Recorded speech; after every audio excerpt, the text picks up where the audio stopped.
लाल कपड़ा, सिंदूर, चूड़ी, कील और सुई चुभाई हुई भूतनी गुड़िया रखी हुई थी, जिसे देखते ही मुखिया आग बबूला हो गया और तुरंत गांव के सभी लोगों को बुलाकर पंचायत बैठाया और बोला, मेरे दरवाजे के सामने किसने ऐसा भद्दा मजाक किया है? जिसने किया है हाथ उठाए। पूरी पंचायत में सन्नाटा छा गया। कोई भी कुछ भी बोलने को तैयार नहीं था। सब एक दूसरे का मुंह देख रहे थे। सन्नाटे को चीरते हुए मुखिया की आवाज फिर से गूंजी, देखो, जिसने भी ये गलती की है स्वीकार कर ले और कसम खाए कि दोबारा ऐसी गलती नहीं करेगा, तो पंचायत उसको माफ कर देगी, नहीं तो उसको गांव से निकालकर बाहर कर दिया जाएगा। तभी मोटू चंद ने अपना हाथ उठाया। मुखिया जी, ये गांव के किसी भी आदमी का काम नहीं है। ये काम तो एक डायन का है जो गांव के बाहर बरगद के पेड़ पर रहती है। तुमको कैसे पता? एक दिन मुझे शहर से गांव लौटते वक्त रात हो गई थी। लगभग 11 बजने को थे। मैं गांव के नजदीक बरगद के पेड़ के पास जैसे ही आया, अंधेरे में एक आकृति प्रकट हुई जिसने देखते देखते डायन का रूप ले लिया। और वो बोली, देखो, गांव में जाकर कह दो कि मुझे रोज एक आदमी खाने के लिए चाहिए, और अगर मेरी बात न मानी तो सारे गांव को एक एक करके खत्म कर दूंगी। एक भी इंसान गांव में बच नहीं पाएगा। जाकर बोल देना। इसका उपाय क्या है? मुखिया जी, मैं एक तांत्रिक बाबा को जानता हूँ, जिनको बुलाकर हम इस गांव को मंत्रों द्वारा पूरे तरीके से बंधवा सकते हैं, जिससे वो डायन इस गांव में आ ही नहीं पाएगी। और अगर आने की कोशिश करेगी तो मंत्रों के द्वारा जो बंधा हुआ क्षेत्र है उसमें जलकर राख हो जाएगी। ठीक है, बुलाओ बाबा को। गांव वाले तांत्रिक बाबा को बुलाकर पूरे गांव को मंत्रों द्वारा बंधवा देते हैं। करीब 10 दिन तक ये पूजा क्रिया चलती रहती है और इसके बाद सब निश्चिंत हो जाते हैं कि अब कोई परेशानी नहीं आने वाली। लेकिन पूजा के दूसरे ही दिन फिर मुखिया और मुखिया के साथ साथ गांव के अन्य लोगों के दरवाजे पर वैसे ही सामान रखे रहते हैं जैसे पहले रखे हुए थे। और ये सिलसिला प्रतिदिन बढ़ता ही जाता है, जिससे गांव वाले परेशान होकर दोबारा तांत्रिक बाबा के पास जाते हैं और अपनी परेशानी को कह सुनाते हैं। देखो, मैंने तो अपनी तंत्र विद्या से पूरे गांव को अच्छे तरीके से बांध दिया था और कोई भूत प्रेत यहाँ पर फड़कने ना पाए, ऐसे मंत्रों का मैंने उच्चारण किया था। लेकिन ये जान लो कि ये किसी भूत प्रेत का काम नहीं है, ये तुम्हारे गांव के ही किसी इंसान का काम है। अब गांव के सभी लोग पता लगाने की कोशिश करते हैं कि ये किसका काम है, लेकिन तमाम कोशिशों के बाद भी किसी को कुछ पता नहीं चलता। जब गांव के सभी लोग पता लगाते लगाते थक जाते हैं, तब गांव के 2 लड़के राजू और रवि ये संकल्प लेते हैं कि हम उस इंसान का पता जरूर लगाएंगे जिसने इस गांव में उत्पात मचाया है। और एक रात को जब वो निकलते हैं उस इंसान को ढूंढने के लिए, तो वो क्या देखते हैं कि उनके ही गांव का लड़का, जिसका नाम मोटू चंद है, मुखिया के दरवाजे पर नींबू और गुड़िया रख रहा है। तो तुरंत वो जाकर उसे रंगे हाथों पकड़ लेते हैं। और जैसे ही वो दोनों चिल्लाने की कोशिश करते हैं तो मोटू चंद दोनों को पकड़कर और उनका मुंह बंद करके घसीटते हुए दोनों को जान से मारने के लिए गांव के बाहर बरगद के पेड़ की तरफ बढ़ता है।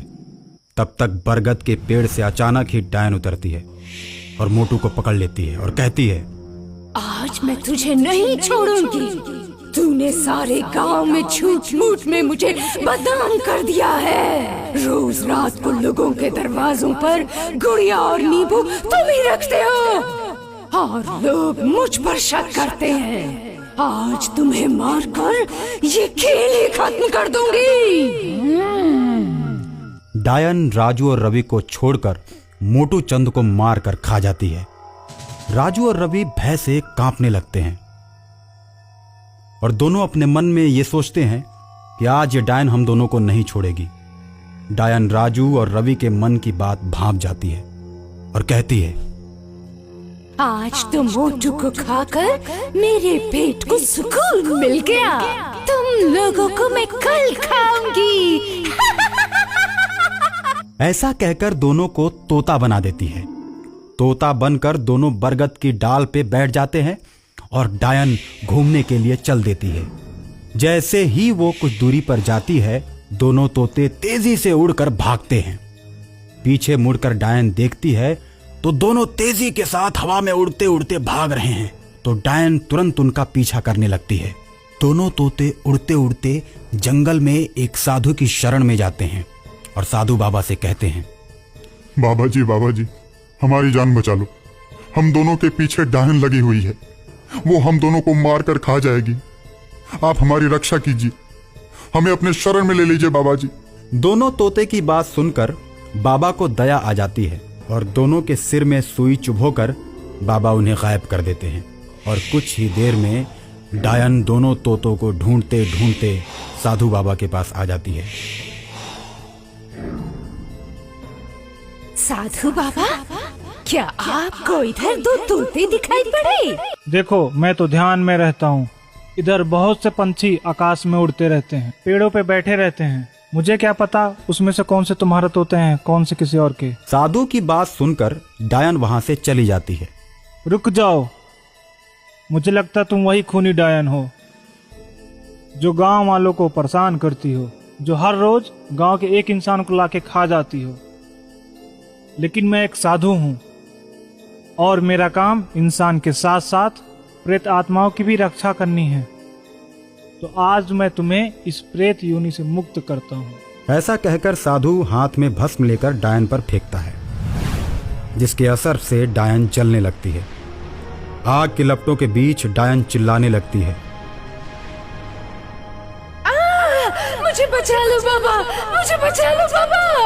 मैं यहाँ से मुक्त नहीं होना चाहती, मैं इस प्रेत योनि से मुक्त नहीं होना चाहती। मुझे यहाँ बड़ा आनंद आता है। रोज गांव वालों को खाकर मेरा कलेजा ठंडा होता है।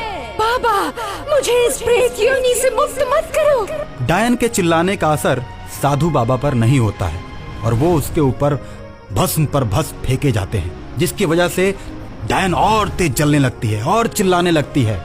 और धीरे धीरे करते करते एक समय आता है जब डायन एकदम जलकर राख हो जाती है। जैसे ही डायन जल के राख होती है, राजू और रवि साधु बाबा के सामने प्रकट हो जाते हैं। दोनों बच्चों को देखकर साधु बहुत ही खुश होते हैं और कहते हैं, तुम दोनों अपने गांव चले जाओ, तुम्हारे मम्मी पापा तुम्हें खोज रहे होंगे। दोनों बच्चे गांव जाते हैं। दोनों बच्चों को देखकर गांव वाले खुश हो जाते हैं। अरे बच्चों, इतने दिन तुम लोग कहाँ थे? राजू और रवि गांव वालों को सारी घटना बताते हैं। राजू और रवि की बात सुनकर गांव वाले साधु बाबा के पास जाते हैं। तो साधु बाबा उनसे कहते हैं, आप लोग गांव में एक मंदिर बनवाइए और पूजा पाठ कीजिए, गांव हमेशा खुशहाल रहेगा। गांव वाले साधु बाबा की बात मानकर गांव में एक भव्य मंदिर बनवाते हैं और गांव में हमेशा मंदिर पर भजन कीर्तन और भंडारे होते रहते हैं और गांव के लोग ईश्वर की कृपा से खुशहाल हो जाते हैं।